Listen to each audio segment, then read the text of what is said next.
Good evening students. आज आप सभी का जेई मेंस 2024 का जनवरी अटेम्प्ट खत्म हो चुका है।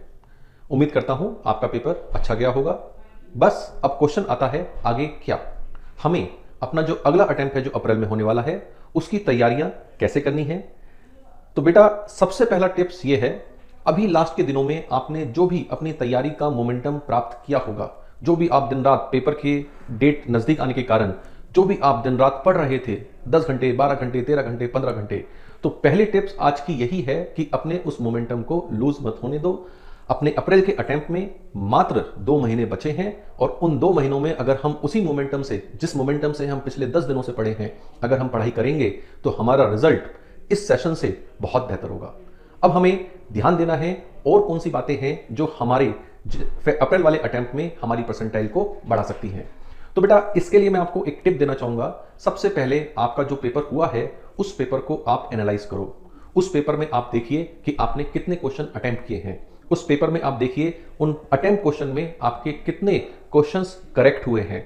करेक्ट होने के बाद जो इनकरेक्ट हुए हैं वो किस रीजन से इनकरेक्ट हुए हैं, या जो आपने क्वेश्चन नहीं करे हैं उनके पीछे रीजन क्या है। क्या वो चैप्टर, वो टॉपिक्स आपके पढ़े हुए नहीं थे, ऐसा रीजन हो सकता है। ये रीजन हो सकता है कि वो आपके पढ़े हुए थे लेकिन उनकी जो नॉलेज है, जो कॉन्सेप्ट की इंसाइट होनी चाहिए, जो डेप्थ होनी चाहिए, आपकी उतनी नहीं थी। तो इस तरह से हमें अपने हर सब्जेक्ट में जो टॉपिक्स हैं जो हमारे वीक हैं, ये हमारे आइडेंटिफाई करेंगे कि हमारे कौन से चैप्टर का कौन सा टॉपिक वीक है। तो उन चैप्टर्स की एक लिस्ट बना लो। एक लिस्ट इस तरह से कि अपने कौन से चैप्टर इनकम्प्लीट हैं या कौन से चैप्टर हमारे नहीं हुए हैं। दूसरी उन चैप्टर की जो हमारे वीक हैं। तो सबसे पहला काम इन 2 महीनों में हमें इन चैप्टर्स पे ही करना है, क्योंकि आपने इस सेशन में देख लिया कि अपना पेपर जो जेई मेन का होता है that's all about coverage of syllabus, मतलब उसमें लगभग 100% सिलेबस हमारा होना जरूरी होता है। पेपर का लेवल इतना टफ साइड पे नहीं होता है। फिजिक्स और केमिस्ट्री का तो रिलेटिवली बहुत आसान पेपर आया है और मैथ्स का भी जो पेपर आया है दैट्स लेंदी, बट अगर हम कॉन्सेप्चुअली जाएं तो कॉन्सेप्चुअली डेप्थ वाला पेपर नहीं था। तो इसलिए इस अटेम्प्ट को करने के लिए हमें चाहिए कि हम अपना जितना भी सिलेबस है जो बचा हुआ है, सबसे पहले हम उस बचे हुए सिलेबस को पूरा करें। हमें कोई भी चैप्टर सिलेबस का ऐसा नहीं होना चाहिए जो अप्रैल सेशन तक हमारा छूट जाए।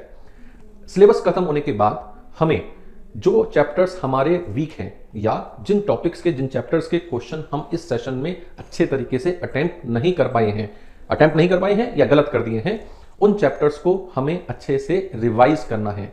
Revision is the key of success. मैं अपने बच्चों को ये बार बार बात बताता आया हूं कि हम ज्यादा ना पढ़ें, लेकिन जितना पढ़ें वो सॉलिड पढ़ें।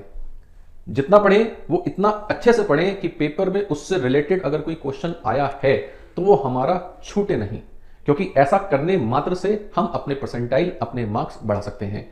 अब यहां पे बात आती है, एक बच्चों के मन में डाउट आता है सबसे बड़ा कि सर हम जेई मेन अप्रैल सेशन के लिए लगे या एडवांस की तैयारियों में लग जाएं। बेटा ये डिपेंड करता है कि आपके जनवरी अटेम्प्ट में कितने मार्क्स आ रहे हैं। अगर आप 160 170 प्लस की रेंज में आ रहे हैं तो उम्मीद है कि आप 99 परसेंटाइल के ऊपर आराम से ले आएंगे। अब 99 परसेंटाइल से ऊपर ले आएंगे तो आप आगे जाके एडवांस की तैयारियों में आज से ही जुट सकते हैं। लेकिन अगर आपके मार्क्स कम आ रहे हैं, आप 170 से नीचे वाले कैटेगरी में हैं, तो आपकी पहली प्रायोरिटी अपना अप्रैल वाला सेशन ही होनी चाहिए। वैसे ये एक बेकार सा क्वेश्चन है कि हम मेंस की तैयारी करें या एडवांस की तैयारी करें। बेटा मेंस और एडवांस दोनों का सिलेबस तो एक ही है, दोनों में फिजिक्स केमिस्ट्री मैथ्स के कॉन्सेप्ट तो सेम ही हैं। तो अगर हम मेंस की तैयारी कर रहे हैं तो तब भी उन कॉन्सेप्ट को पढ़ रहे हैं, अगर हम एडवांस की तैयारी कर रहे हैं तो भी उन कॉन्सेप्ट को पढ़ रहे हैं। तो कॉन्सेप्ट को अगर हम अच्छे से पढ़ रहे हैं तो वो ऑटोमेटिकली हमारी दोनों चीजों की तैयारी हो रही है। अब बात आती है कि भाई हम तैयारी करें किससे, कि सर जो हमारे टॉपिक कमजोर हैं या जो टॉपिक हमें अच्छे से नहीं आते हैं हम उन्हें अच्छे से कैसे बनाएं, हम उन पर कैसे मेहनत करें।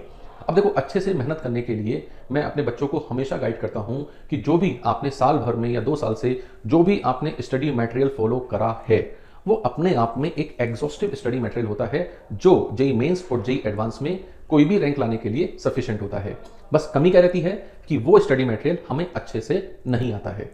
तो हमारा पहला जिम्मेदारी या पहले दायित्व ये होना चाहिए कि जो भी हमारे पास स्टडी मटेरियल है, जैसे मैं रेजोनेंस की शीट्स की बात करूं तो रेजोनेंस की शीट में हर एक सब्जेक्ट के चैप्टर्स में एक्सरसाइज 1 है, एक्सरसाइज 2 है, एक्सरसाइज 3 है।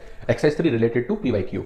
तो अगर आपकी एक्सरसाइज 1 हो चुकी है तो एक्सरसाइज 1 का एक बार फटाफट क्विक रिवीजन करें और उसमें से देखें कि आप कितने क्वेश्चन को बिना देखे, बिना सॉल्यूशन देखे आसानी से सही कर पा रहे हैं। अगर आपका स्ट्राइक रेट 95% है तो वेल एंड गुड, आप आगे के स्टेज में जाने के लिए एलिजिबल है।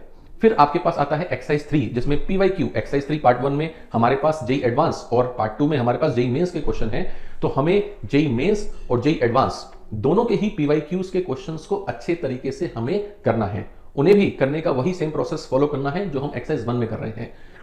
जब हमारे एक्सरसाइज 1 एंड एक्सरसाइज 3 पीवाईक्यू हो जाती है तो हमें फिर और बेटर डेप्थ वाले क्वेश्चंस में जाना चाहिए, जो हमारी एडवांस की तैयारी में हमें हेल्प करेंगे।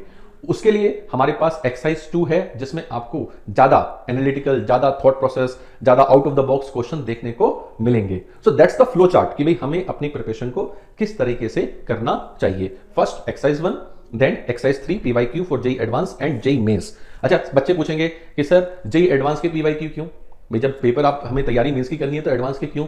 बेटा एडवांस के question as it is Mains के पेपर में पूछे जाते हैं, इसलिए उन पीवाईक्यू का होना बहुत जरूरी है।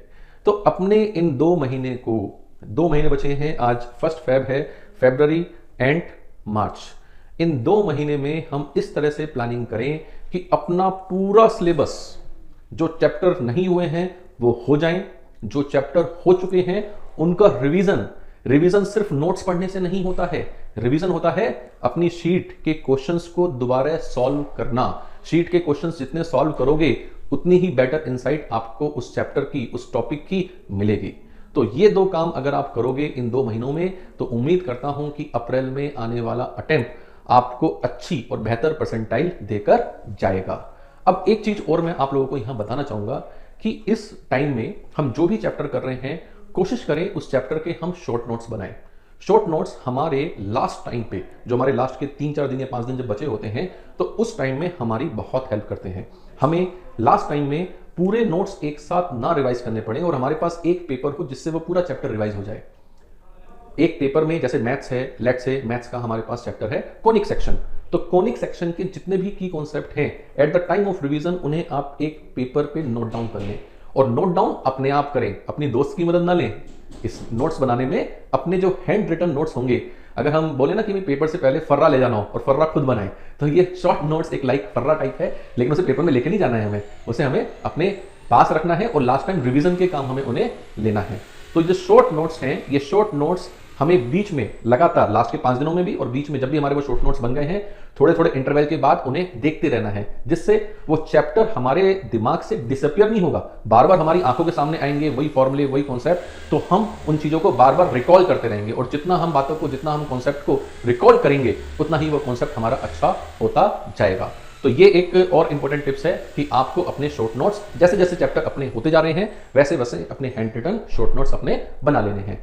उम्मीद करता हूं कि जो मैंने आपको बातें बताई हैं आप इनको इंप्लीमेंट करेंगे, सिर्फ सुनकर नहीं रह जाएंगे, और इंप्लीमेंट करेंगे तो मैं बहुत श्योर हूं कि आपकी जो अप्रैल में आने वाली परसेंटाइल है वो काफी बेटर होगी। तो wish you best of the luck.